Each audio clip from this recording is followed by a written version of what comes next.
El siguiente segmento tiene contenido o opinión. La entrevista en A Primera Hora. Analizamos los hechos del momento junto a sus protagonistas. Muy bien, 8 de la mañana con 5 minutos. Gracias por la sintonía. Les reitero, estamos con la señal de radio para Pichincha, Esmeraldas y Manabí. Estamos en Santo Domingo de los Áchilas por Majestad Televisión y también por el Canal 3 para los suscriptores del sistema TVNet. Estamos en internet por www.radiomajestad.com. Estamos en Facebook Live por la fanpage de Majestad Radio. Estamos en YouTube. También estrenando justamente el canal de YouTube de Majestad Radio. Para ser el primer día, hemos tenido una muy buena visualización en el YouTube y obviamente en el Facebook, nuestra visualización acostumbrada por parte de nuestra amable audiencia. Diversas posibilidades para que ustedes puedan escuchar este espacio de noticias. La campaña se acaba el jueves de la próxima semana. Y el domingo 11 de abril acudiremos a las urnas para tomar una decisión respecto de los dos finalistas, Guillermo Lasso y Andrés Arauz Galarza. Andrés Arauz nos concede la última entrevista de cara a las próximas elecciones. Lo hace de modo telemático, entiendo que está en la provincia de Los Ríos. El candidato de la Alianza Unión por la Esperanza UNES. ¿Cómo le va, Andrés Arauz? Bienvenido, buenos días. Muy buenos días, Fabricio, muy buenos días a todo el Ecuador, aquí con energía, con entusiasmo, recorriendo la patria. Hemos estado en varias provincias en pocos días y bueno, hoy vamos a tener un gran encuentro con los agricultores de nuestro país. Hemos venido hablando con distintos sectores, docentes, trabajadores de la salud, transportistas, trabajadores autónomos, en fin, todos quienes aspiran a recuperar el futuro, ¿no? Esta dinámica que abandone ya las políticas del pasado caducas y le apuesten al futuro, con renovación, con juventud, con creatividad. ¿Cuál es la diferencia del cierre de la campaña de primera vuelta con este último tramo de la campaña de segunda vuelta, Andrés Arauz?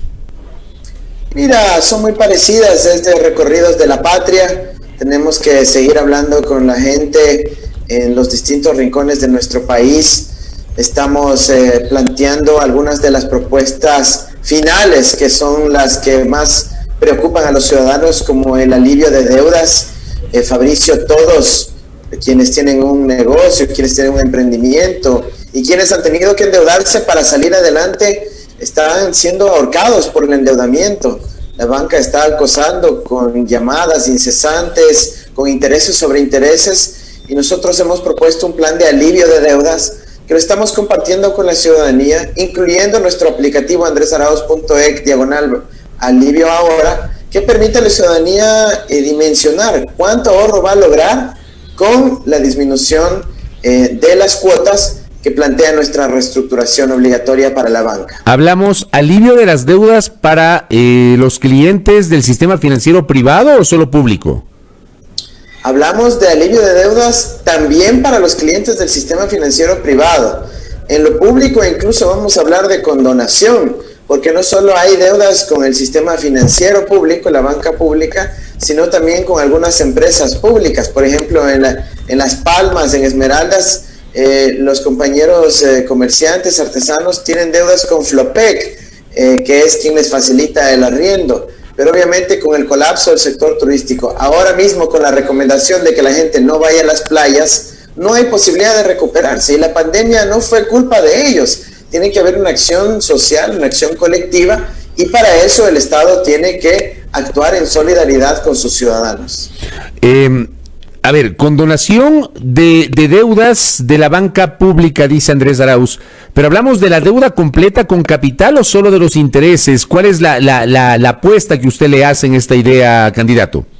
A ver, algunas cosas muy concretas. En primer lugar, en todo lo que es deuda de la banca privada, vamos a generar un alivio, una reestructuración obligatoria, sencilla, en donde se reduzca la cuotita, se alarguen los plazos, y a la ciudadanía eso le va a dar una bocanada de aire fresco en medio de esta crisis. Con ahorros importantes le va a permitir invertir en su negocio, en alimentar a sus hijos o en evidentemente cubrir alguna otra obligación que tenga, y eso empezará a dinamizar la economía en su conjunto. Oiga, pero por otro lado, tenemos deudas que tienen las familias con la luz eléctrica, con la empresa de luz, a veces con la empresa de telefonía, a veces tienen arriendos impagos justamente con el sector público, y es ahí donde tenemos que tener una política de condonación sobre la base de los criterios de la pandemia. Y es sencillo. Y es que la pandemia no es culpa de ningún empresario ni de ningún pequeño comerciante. La pandemia es una acción de fuerza mayor y que tiene que tener una consecuencia también en cómo se condonan las deudas. Ahora, yo le pregunto, probablemente los bancos salten, ¿no? Los banqueros no les gusta esta idea de que haya una ampliación de plazos y una reestructuración de los créditos. No, mira, sabemos que podrán objetar eso, pero muchos bancos han venido haciendo cobros excesivos. En vez de ayudar a las empresas, a las familias, al sector productivo en medio de esta pandemia, aprovecharon para cobrar interés sobre interés. Capitalizaban los intereses de forma indirecta, dando un préstamo por el monto total adeudado, y ahora otra vez, y de esa manera se incurría en esta práctica de interés sobre interés. ¿Qué más? Hemos visto que han aprovechado para hacer cobros por gestión de cobranza, es decir, por una llamada hasta $10. Hemos visto que se inventaron unos seguros asociados al crédito para poder seguir cobrando al ciudadano. Y a través de todos estos artilugios y comisiones excesivas, se fueron cobrando en exceso a los ecuatorianos. Entonces, aquí el objetivo es que la banca esté sólida, esté solvente, pero que no abuse de los clientes y que tenga una disminución en la cuota promedio del ciudadano común para poder tener un respiro y ayudar a las familias. Déjeme leerle un mensaje que me parece totalmente pertinente que me envía una oyente.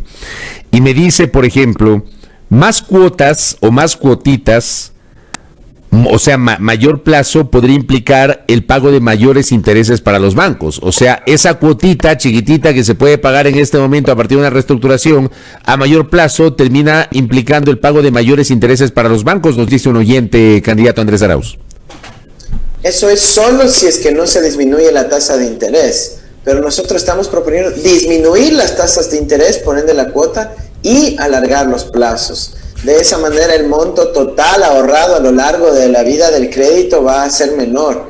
Y si a eso le eliminamos las comisiones, esa comisión por imprimir el recibo del banco, por sacar tu propio dinero del banco, esa comisión que existe para cuando se paga con tarjeta de crédito en un establecimiento, todo eso va a ser eliminado y va a generar más ahorros para el bolsillo de la familia ecuatoriana y ayudará a reactivar, porque ese dinero se destinará pues a emprender o a reactivar el consumo de la familia.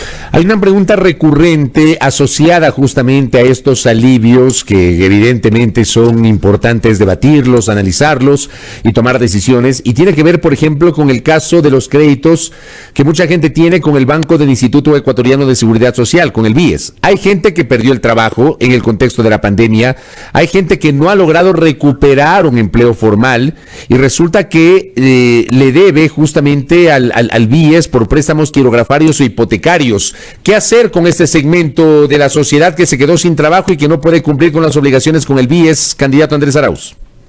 También vamos a establecer una reestructuración de créditos con el Banco del Instituto Ecuatoriano de Seguridad Social, con el BIES.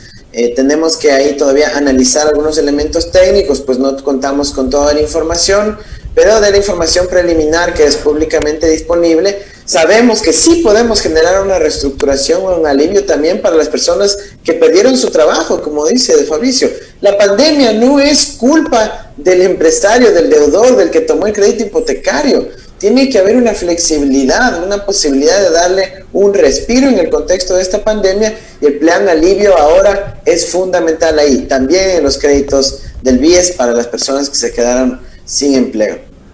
Correcto. Estamos conversando con Andrés Arauz, candidato a la presidencia de la República. ¿Qué hacer con los docentes? ¿Qué le ofrece su campaña a los docentes del Ecuador sobre el tema de nombramientos, salarios, etcétera, para el sector del magisterio ecuatoriano, candidato?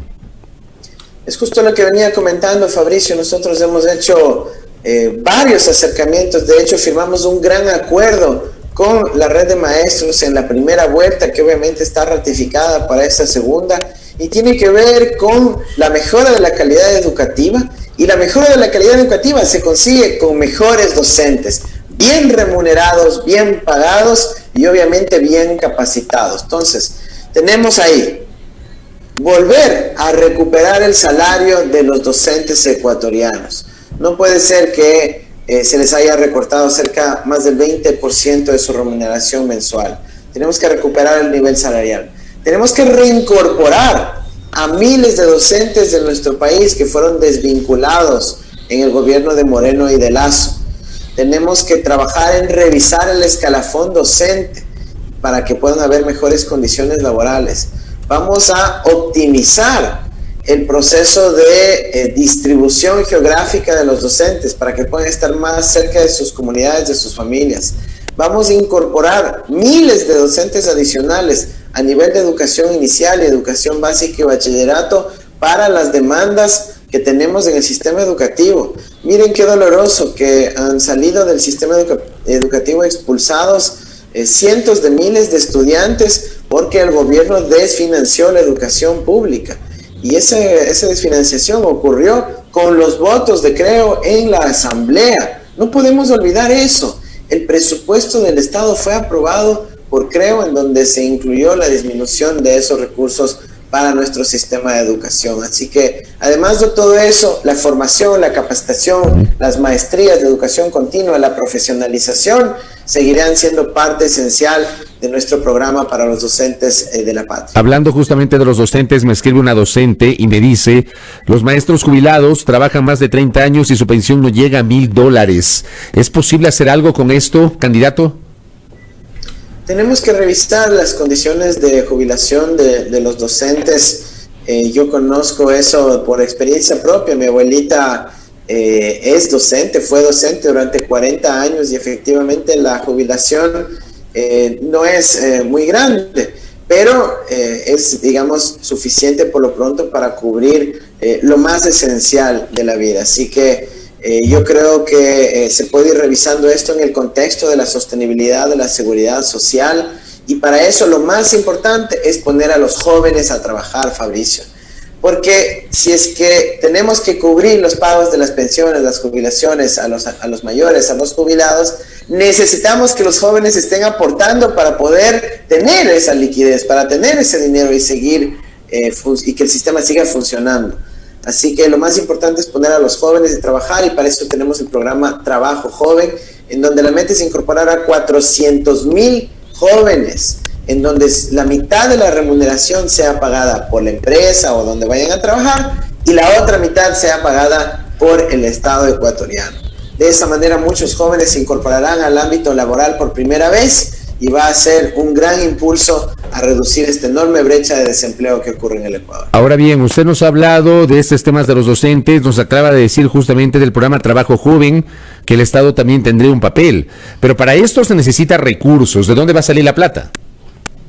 Mira, en el caso del trabajo joven tenemos planificado aumentar la recaudación de impuestos en 2 puntos del PIB, y aquí digo claramente, la recaudación, no las tasas impositivas. ¿Por qué? Porque lo único que tenemos que hacer es aplicar adecuadamente los controles a la evasión. Imagínense, Fabricio, que venimos de un gobierno que con los votos de Creo aprobó una ley para perdonar miles de millones de dólares en impuestos a las empresas más ricas de este país, incluso transnacionales, que cuando se les perdonó sacaron la plata del Ecuador. Nosotros sí sabemos cómo gestionar la política tributaria para que reducir la evasión, la elusión, y más bien dar más chance para recaudar con la propia legislación vigente, con las tasas vigentes. ¿Usted no tiene previsto, candidato Andrés Arauz, enviar a la Asamblea una reforma tributaria que implique un aumento o una reducción de los actuales impuestos con sus tasas impositivas? Vamos a eliminar el impuesto del 2% a las ventas de las microempresas. Eso sí lo vamos a eliminar, es un impuesto absurdo. Vamos a establecer un proceso de modernización y digitalización del proceso administrativo del llenado de impuestos de nuestro país, porque la mayoría de empresarios no tienen problema con contribuir con su parte. El gran problema es que se demoran 80 horas en llenar formularios. Entonces tenemos que digitalizar todo eso, avanzar al comercio electrónico, las transacciones electrónicas, y también a la declaración de impuestos totalmente automatizada para que sea muy fácil para el gerente de una pequeña y mediana empresa contribuir.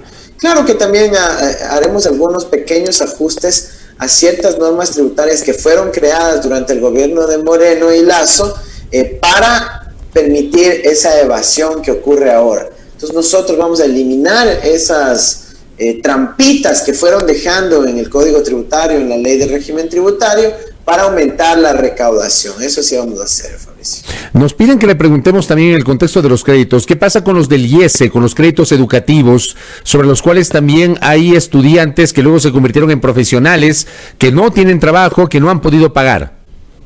Absolutamente incluidos. En el IESE y en muchos de ellos a través del Banco del Pacífico tendrán esta reestructuración, este alivio de deudas que es imperativo.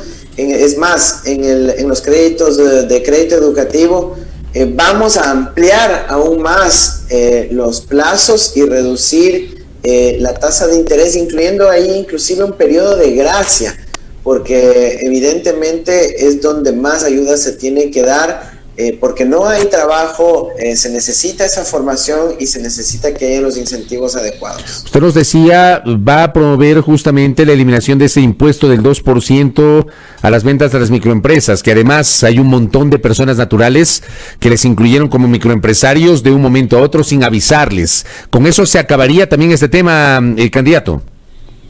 Sí, mira, estamos realmente indignados porque en vez de pedir que la contribución venga de quienes han venido evadiendo durante estos últimos años, se le quiso cargar al ciudadano y termina siendo contraproducente, porque antes el ciudadano honesto que estaba facturando, pagando su IVA, siendo contribuyente y responsable con el Estado y la sociedad, ahora no tiene el incentivo de aquello porque le cargan en la liquidez ese 2%, que tal vez en muchos casos ni siquiera exista porque no hay ganancia real, efectiva, porque en el país no hay circulante, porque los consumidores, las familias no están saliendo a comprar, porque hay cada vez menos movimiento, menos capacidad de garantizar una vida digna para la gente. Por eso nosotros hablamos de la liquidez, Fabricio, liquidez, poner circulante en la economía, que empiece a moverse, a dinamizarse.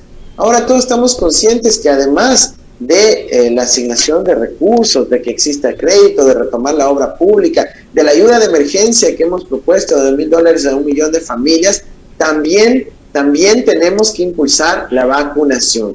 La vacunación gratuita, universal, no para unos pocos privilegiados. Todo el país sabe que Ceballos, el exministro que ya se fugó a Miami, fue puesto por Borrero, fue puesto por Lasso, y ahí están los resultados, en donde los amigos del Club Rotario, los amigos del directorio del Banco de Guayaquil, los accionistas del Banco de Guayaquil fueron los que se vacunaron primero.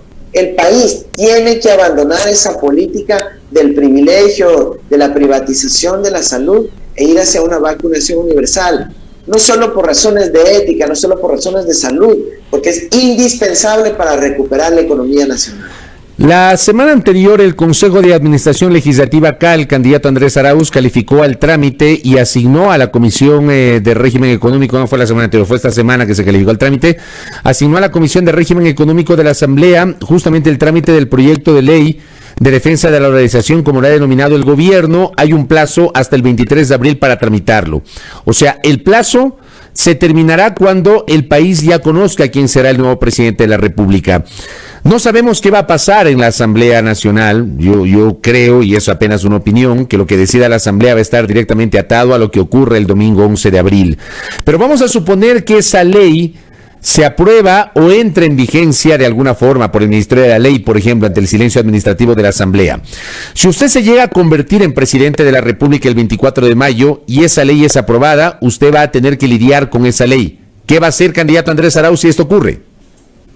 Mire, en primer lugar, nosotros nos oponemos abiertamente a esa ley de privatización del Banco Central, porque es una ley que le quitaría la posibilidad a un gobierno electo democráticamente de reducir las tasas de interés, de eliminar las comisiones, de reestructurar las deudas de los bancos, de impulsar la recuperación económica rápida a partir de un uso más activo del Banco Central en la economía, y realmente generaría un riesgo sistémico, así como fue en noviembre del 2019, porque terminaría afectando la solvencia de cerca de 200 cooperativas de ahorro y crédito. Esa es una ley perversa, nefasta, que lo único que quiere es llevarse los recursos de los ecuatorianos al exterior y dar nuevamente el control político del Banco Central y de ambas juntas a la banca privada. Nosotros no vamos a permitir eso, es una ley abiertamente inconstitucional, y con esa misma lógica, si nosotros ganamos el 11 de abril, como será la voluntad del pueblo ecuatoriano,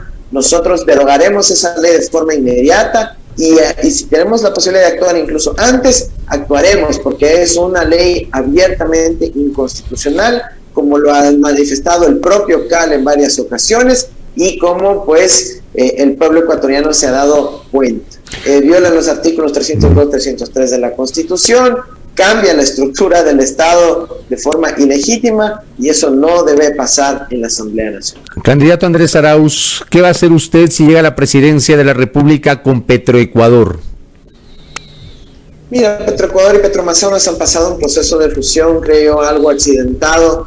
Espero que se pueda concluir adecuadamente en los próximos meses.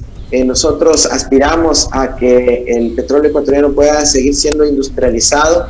Tenemos que fortalecer las capacidades de refinación del país para poder ir alcanzando la soberanía energética. Esa será una de nuestras prioridades. También aumentar la producción en términos razonables, no como plantea el otro candidato que dice que de la noche a la mañana va a duplicar la producción del país, pero en términos razonables, optimizando algunos de los campos ya existentes y viendo qué bloques pueden ampliar su producción en el corto plazo.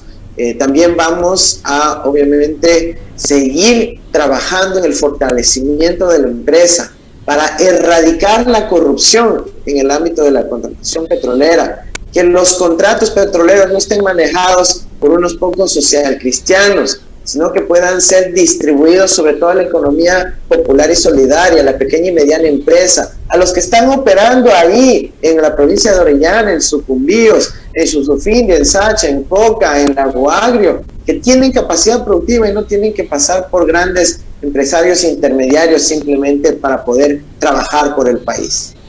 Pero, digamos, si no concluye el proceso de fusión en los 54 días que le quedan al gobierno de Lenín Moreno, usted, si llega a la presidencia, ¿va a continuar con ese proceso de fusión, Andrés? Sí, el proceso ya está básicamente concluido. Ha sido accidentado, pero ya está básicamente concluido.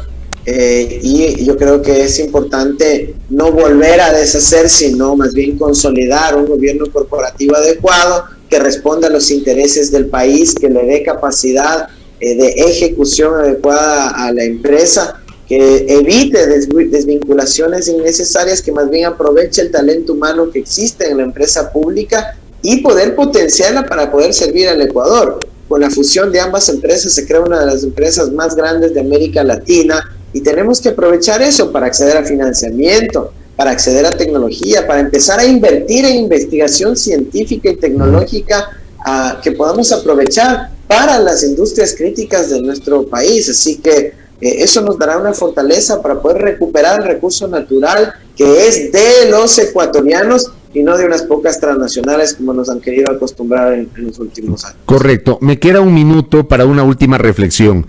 Yo le quiero preguntar a usted si usted siente que su campaña ha sido fuertemente golpeada en los últimos días, fundamentalmente por esta revelación de que usted o a usted le compraron la renuncia luego de haber sido funcionario del Banco Central del Ecuador. Mire, solo antes de responderte eso hay un tema crucial, y es que no permitiremos la privatización de la refinería de Esmeraldas, que se intenta hacer antes del 23 de abril. Yo he presentado una acción de inconstitucionalidad al respecto y he recibido mucho apoyo de la comunidad esmeraldeña, así que a defender y a proteger el patrimonio público.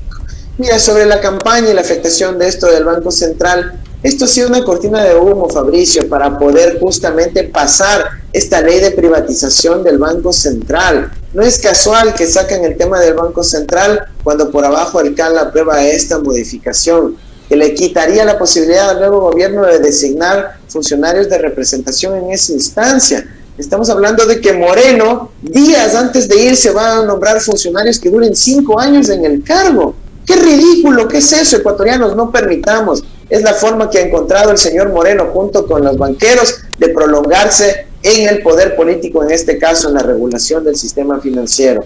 Sí ha habido un impacto evidentemente a nuestra campaña por este ataque despiadado, las mentiras que se han difundido, el querer decir que yo supuestamente he vendido la renuncia cuando fui despedido, y obviamente aquí hay que indignarse porque la indemnización es una cuestión unilateral que la realiza el Banco Central, y además en un sinsentido, porque como si no me estaban pagando nada, pues era una licencia sin remuneración. Ahora de repente tuvieron que erogar recursos, así que a mí me indigna esa decisión del Banco Central. Cuando fui despedido, fui liquidado, pero resulta que ahora supuestamente yo vendí la renuncia. Eso es absolutamente falso. Ecuatorianos, no crean en esa campaña sucia. Aquí tienen un servidor público profesional que seguirá defendiendo sus méritos, sus cualidades, su capacidad para servir al Ecuador, y evidentemente también a los servidores públicos y trabajadores de nuestra patria que merecen que sus derechos sean respetados. Correcto, candidato. Le agradezco mucho por estos minutos y estamos pendientes del tramo final de la campaña. Muy amable, que tenga un buen día. Gracias, Fabricio. Gracias. Saludos. Muy gentil. Andrés Arauz Galarza, candidato a la presidencia de la República por la Alianza Unión por la Esperanza UNES.